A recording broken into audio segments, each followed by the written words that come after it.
नमस्कार, मैं श्यामगिरी। आप देख रहे हैं टीएफडी इंडिया न्यूज 24। टीएफडी इंडिया न्यूज 24 में आप सभी दोस्तों का स्वागत है। इंडिया गठबंधन के सांसदों को तोड़ करके भी 362 सांसदों का आंकड़ा अगर न इकट्ठा हो पाए भारतीय जनता पार्टी का, तो इसका मतलब साफ है कि मोदी शाह लपेटे में आ गए। अब ध्यान से समझिए आप दर्शक, इस वक्त देश की राजनीति एक नई दिशा में जा रही है और नई दिशा यह है कि मनमोहन सिंह सरकार को तो झूठा फंसाया गया था भ्रष्टाचार के आरोप में, जो जनता ने वोट नहीं दिया और हरा दिया और मोदी को जीता दिया।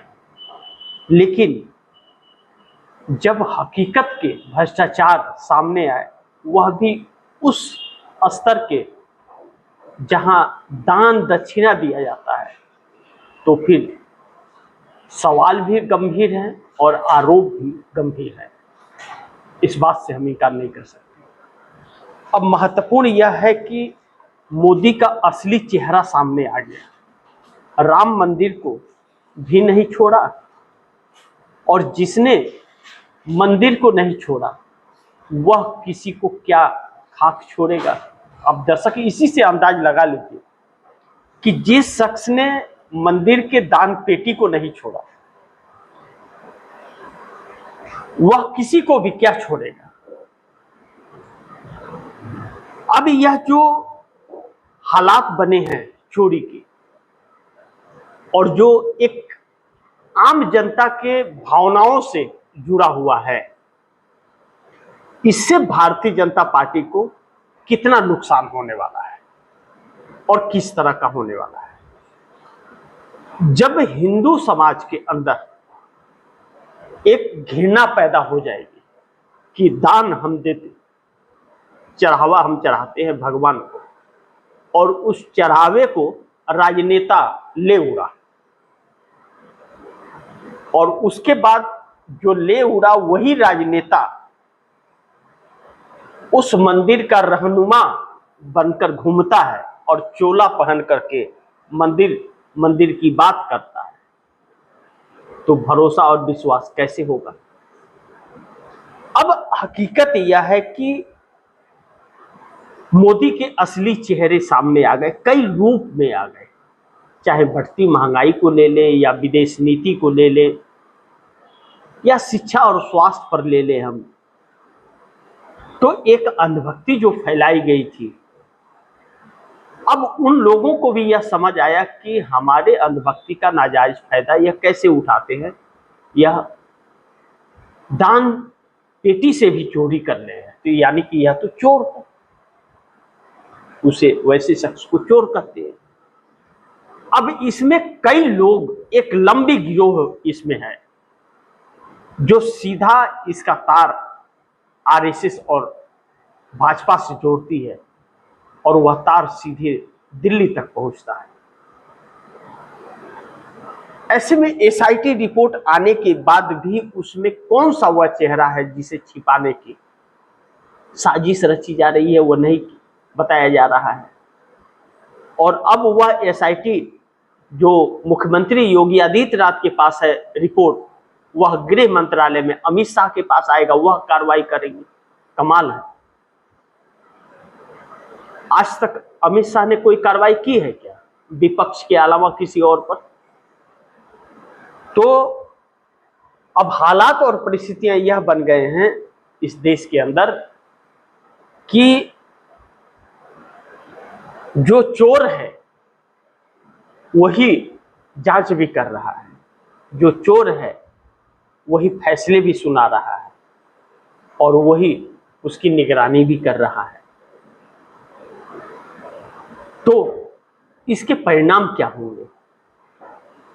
राम मंदिर का मुद्दा एक ऐसा मुद्दा हो गया है कि जिस पर अगर बचाने की कोशिश की गई तो भी संकट, और न बचाने की कोशिश की गई तो और बड़ा संकट।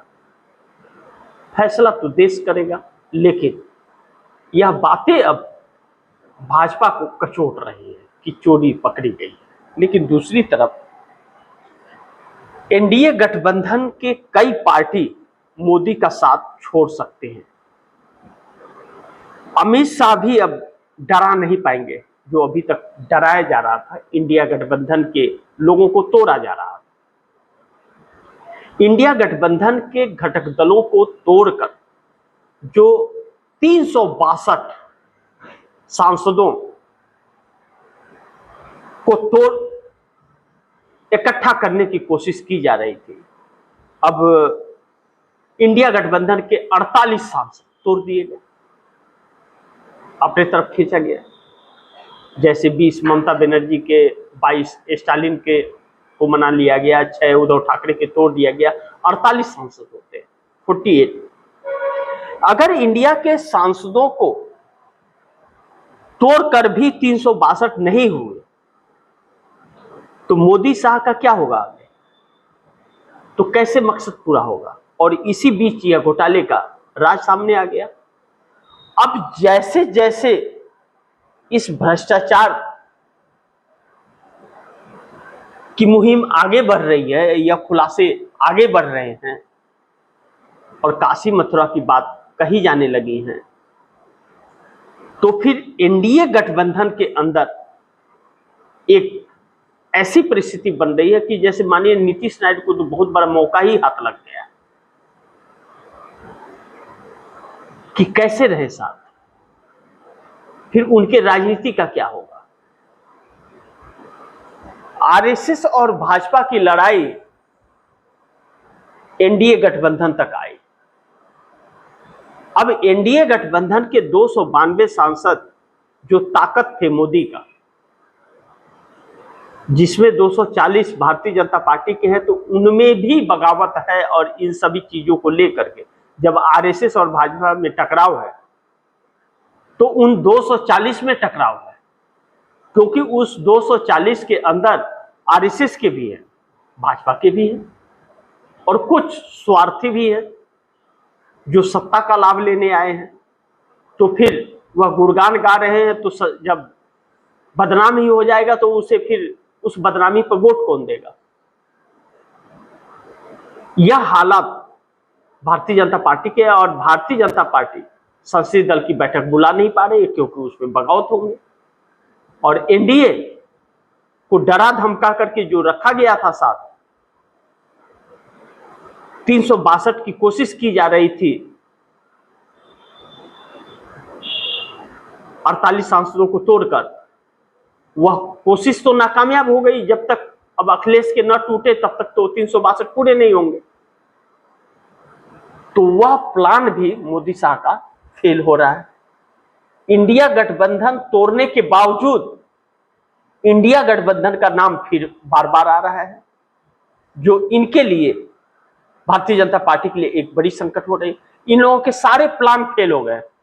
राम मंदिर ने सारा प्लान फेल कर दिया, और जैसे ही मध्य प्रदेश का मामला निकल करके आया मुख्यमंत्री मोहन यादव का, तो उस पे और भी बातें चर्चा में आ गई, और भी परतें खुलने लगी कि अभी तो यह ट्रेलर, अभी तो बहुत कुछ बाकी है। तो यह हर राज्यों में अगर लूट खसोट ही मची है और देश संभाल में आ नहीं रहा है, खजाना खाली होता जा रहा है, तो फिर आने वाले वक्त में देश का क्या हाल होगा, उस सरकार का क्या फायदा। और दूसरा, इन लोगों के वोटरों में जब भाजपा के हिंदू वोटर ही यह कहने लगे कि या तो चंदा चोरी वाले भी लोग हैं, धर्म को भी नहीं छोड़ रहे हैं, उसमें भी चोरी करना है, तो इनको क्यों वोट देना, हम नहीं देंगे, क्योंकि यह सीधे भावनाओं से जुड़ी हुई चीज है। तो एक नई परिस्थितियां उत्पन्न हो रही है देश के अंदर, एक नई परिस्थिति देखने को मिल रही है। बहुत सालों बाद मनमोहन सिंह के खिलाफ इन लोगों ने ऐसे ही भ्रष्टाचार का 2G, कोयला घोटाला, क्या क्या क्या क्या निकाल दिया था, लेकिन कोई भी, किसी में भी सच्चाई नहीं थी। उन सब में क्लीन चिट मिला। बाद में यह चला कि यह झूठी अफवाह से लिए गए थे। और अभी राम मंदिर का एसआईटी की रिपोर्ट भी कह रही कि एफआईआर दर्ज करना चाहिए, इसमें बहुत लंबे तार जुड़े हैं और चोरी तो हुई है। एसआईटी कह रही है, इन्हीं की बनाई हुई एसआईटी। उज्जैन के अंदर सीएम मोहन यादव भारतीय जनता पार्टी के, उन्होंने जमीन खरीदी है और इंफॉर्मेशन दी है कि यहां सरकारी प्रोजेक्ट आएंगे और जमीन के मद्देनजर सरकारी प्रोजेक्ट वहां भेजा गया। यह डॉक्यूमेंट के साथ है।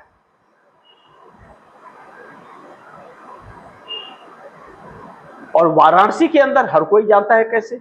अच्छा, इन मंदिरों पर यह कब्जा भी करते जा रहे हैं। उज्जैन के अंदर ही कितना, महाकालेश्वर में कितना इन लोगों ने लूट मचाई है, उसकी भी जांच होनी चाहिए। फिर तो अब हर जगह की जांच होनी चाहिए। और इसमें सिर्फ आरएसएस नहीं, भाजपा भी शामिल है।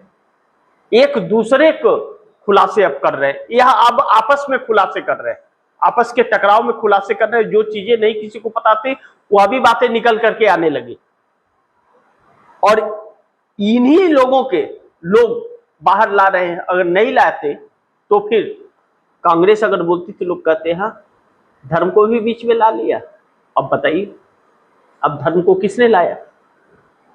अब इन सभी चीजों के बीच जो एनडीए गठबंधन के अंदर जो परिस्थितियां बन रही हैं, उससे अब मोदी शाह डरा नहीं पाएंगे।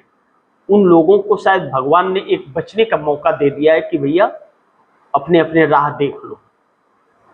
तो 362 के चक्कर में 48 इंडिया गठबंधन के सांसदों को लेकर के आए,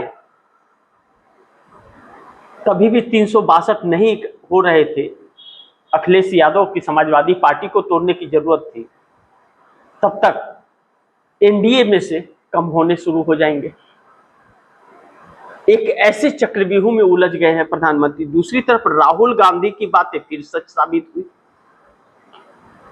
मोदी शाह पर इंडिया गठबंधन के सहयोगी तो डरपोक निकले ही, इंडिया गठबंधन के सहयोगी तो डरपोक निकले ही, लेकिन राहुल गांधी ने मोदी और शाह को लेकर के जो बार बार कहे वो बातें सच हुई कि सब सिर्फ अपना पेट भर रहे हैं। जो कहते थे कि न खाऊंगा न खाने दूंगा, वह हजारों करोड़ खा रहे हैं और ढकार नहीं ले रहे हैं। यह बातें करनी इसलिए भी जरूरी है क्योंकि शिक्षा को लेकर के धर्मेंद्र प्रधान ने फिर माना कि हाँ गलतियां तो हुई हैं, लेकिन राहुल गांधी नाजायज फायदा उठा रहे हैं। राहुल गांधी मुद्दों को उठा रहे हैं और सरकार को आईना दिखा रहे हैं, तो राहुल गांधी गलत कर रहे हैं। और भाजपा वाले नेता अब पूरा ड्रामाबाज हो गए हैं। सिर्फ मोदी ही रोना नहीं दिखा सकते, सभी नेता रोने का नौटंकी अब करना शुरू कर दिए। ड्रामा, एक ड्रामा कंपनी इस देश के अंदर चल रही है। एक ड्रामा कंपनी इस देश के अंदर चल रही है जिसके सब पात्र हैं और वह भारतीय जनता पार्टी के हैं। एनडीए के तो कोई वैसे मंत्री है नहीं जिनको जो कैमरे के सामने आ सके। कोई वैसा पद ही नहीं है किसी मंत्री का। उनके पास मंत्री पद कौन सा है यह भी कोई नहीं जानता। अहम पदे सब तो भारतीय जनता पार्टी के पास है। शिक्षा भाजपा के पास, रक्षा भाजपा के पास, वित्त मंत्रालय भाजपा के पास, गृह मंत्रालय अमित शाह। तो यह एक सोची समझी रणनीति के तहत आप फंस गए तो नौटंकीबाजी कर रहे हैं। लखनऊ के अंदर बच्चों, कोचिंग सेंटर के अंदर जो बच्चों के साथ हुआ, इन लोगों को कोई दर्द नहीं है, नौटंकीबाज लोग हैं। कोई बात निकल करके आई, फिर न तो उसकी जांच होगी न तो कोई परख, वैसे रिपोर्ट धूल चाटते रहेगा। तो राहुल गांधी इनको कहते थे कि यह सबसे बड़ा भ्रष्टाचारी हैं, लूट खसोट वाले हैं, लूट मचा रखे, ऊपर से नीचे तक सिस्टम पूरा सेट है, करप्ट हो चुका है। लेकिन अब तो देश के सामने आ गए। यानी कि राहुल गांधी की एक एक बातों में दम है, सच्चाई है। इनके सरकार चलाने के तरीके पर, इनकी नीतियों पर, इनके रवैये पर, इनके बोल वचन पर, सब पर एक गहरा रिसर्च कर रखा है राहुल गांधी ने जैसे। और दूसरी तरफ इंडिया गठबंधन के सहयोगी डीएमके जो 22 सांसदों के साथ एनडीए को सपोर्ट करने जा रही है, डरपोक नहीं तो क्या है, सौदा किया है इसमें, सौदा। और उद्धव ठाकरे ने भी सौदा किया है। उद्धव ठाकरे के भी टूटे नहीं हैं, वह तोड़े गए हैं, खुद पार्टी के द्वारा भेजे गए हैं समझौते के तहत। इस तरह की चर्चा चल रही है। संजय रावत भले बयान जो भी दे, लेकिन इसमें धोखा इंडिया गठबंधन के साथ हुआ है कि यह लोग कंप्रोमाइज हुए हैं। और दूसरी तरफ ममता बनर्जी को वाकई तोड़ा गया है, उन्हें प्रताड़ित किया गया है, अग्नि परीक्षा से गुजर रही है, इसमें कोई शक नहीं है। उन्हें तोड़ा गया है, वह बिकी नहीं, तोड़ी गई है। अब ऐसे में ममता बनर्जी के लिए अग्नि परीक्षा का दौर है। लेकिन आरएसएस मोदी को प्रधानमंत्री पद से हटाएगा, मामला फंस गया है, क्योंकि राहुल गांधी के शिकंजे में मोदी सरकार फंस गई है। और आरएसएस एक एक उजागर जो कर रहा है ना, या जिस तरह से हमला कर रहा है, यह आरएसएस भी उजागर इस सरकार के खिलाफ कर रहा है, और इस सरकार के कुछ लोग आरएसएस के खिलाफ उजागर कर रहे हैं। यह घटनाएं अलग अलग तरीके से इसे देखने की जरूरत है कि आरएसएस और यह भाजपा एक ही हैं, सब लूटने वाले हैं, इसमें कोई शक नहीं है। सब लूट रहे हैं इस वक्त बैठ करके, और हर विभागों में लूट रहे हैं। और जो खिलवाड़ इस देश को बना दिया है इन लोगों ने, आम जनता के भावनाओं के साथ यह लोग खेलते हैं। अब ऐसे में आरएसएस किसी भी कीमत पर नरेंद्र मोदी को प्रधानमंत्री की कुर्सी से हटाना चाहता है, यह तो तय है। और इसीलिए तोड़फोड़ भी हुई इंडिया गठबंधन के साथ, और इन्हीं में एक दूसरे के ऊपर छीटाछीटी करने के लिए, एक दूसरे को नीचा दिखाने के लिए यह खुलासे भ्रष्टाचार के हो रहे हैं, ताकि यह मंदिर का नाम भी न ले सके। तो एक ऐसी परिस्थिति में ला करके देश की राजनीति को रख दिया गया है, जो चिंता का विषय है कि जिस देश में शिक्षा और स्वास्थ्य की बात होनी चाहिए थी, रोजगार की बात होनी चाहिए थी, बच्चियों की सुरक्षा की बात होनी चाहिए थी, उस देश महंगाई की कम होने की बात होनी चाहिए थी, बेरोजगारी की बात होनी थी, उस देश के अंदर यह कहा जा रहा है कि चंदा चोरी वाले लोग हैं, जमीन में घोटाले कर रहे हैं, सरकार का लाभ उठा रहे हैं और हर जगह लूटने की कोशिश कर रहे हैं। 40% कमीशन वाली सरकार कि 40% कमीशन दो, चाहे जो मर्जी वो करो। कोई प्रोजेक्ट एक दिन चले या 10 साल चले, कोई फर्क नहीं पड़ता। आज बना के जाओ, कल गिर जाओ, कोई फर्क नहीं पड़ता। फिर बनाएंगे, फिर 40% देना, तो फिर समझिए कि देश के भाग फूट गए। बाकी आप दर्शकों का क्या राय है और सुझाव क्या है, कमेंट बॉक्स में जरूर दीजिएगा। इस खबर को भी ज़्यादा से ज़्यादा शेयर कीजिएगा, अपने दोस्तों को भी कहिएगा आगे शेयर करें। और आपने टीएफडी इंडिया न्यूज़ 24 को सब्सक्राइब नहीं किया, सब्सक्राइब कर लीजिए, अपने दोस्तों को भी कहिएगा सब्सक्राइब। मिलते हैं अगली खबर के साथ, तब तक के लिए नमस्कार।